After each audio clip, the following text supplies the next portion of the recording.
ঘোড়ার গোশত খাওয়া যাবে কিনা আমরা অনেকেই দেখছি যে বর্তমানে গাজীপুরে ঘোড়ার গোশত বিক্রি হচ্ছে এবং তারা 250 টাকা করে ঘোড়ার গোশত বিক্রি করতেছে। এখন অনেকেই প্রশ্ন করতেছেন, হুজুর এই ঘোড়ার গোশত খাওয়া যাবে কিনা, ইসলাম এ বিষয়ে কি বলে?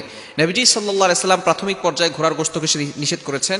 সুনানে নাসাই এবং আবু দাউদ শরীফের ভিতরে রয়েছে, নবীজি সাল্লাল্লাহু আলাইহি সাল্লাম নিষেধ করেছেন। এবং ঘোড়া যেহেতু জিহাদের কাজে ব্যবহৃত হয় এবং তার একটা সম্মান রয়েছে, এজন্য ঘোড়ার গোশত খেতে নবী সাল্লাল্লাহু আলাইহি সাল্লাম প্রাথমিক পর্যায়ে নিষেধ করেছিলেন।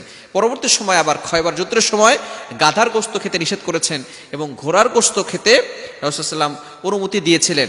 তবে এখন যেহেতু ঘোড়া সম্মানিত একটি প্রাণী এবং এটা জিহাদের কাজে ব্যবহার হয়, এজন্য এটা না খাওয়াটাই উত্তম।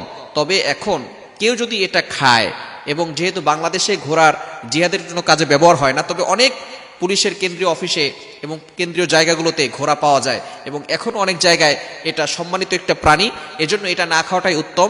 ইমাম আবু হানিফা রাহমাতুল্লাহ আলাইহি এই বিষয়ে ফিকের কিতাবের ভিতরে লিখেছেন, যদি কেউ ঘোড়া খেতে চায় তাহলে এটা মাকরুহে তানজিহি হবে, অর্থাৎ হারামের কাছাকাছি হবে। মাকরুহে তানজিহির সাথে সেই ঘোড়া খেতে পারবে, কোনো সমস্যা নাই।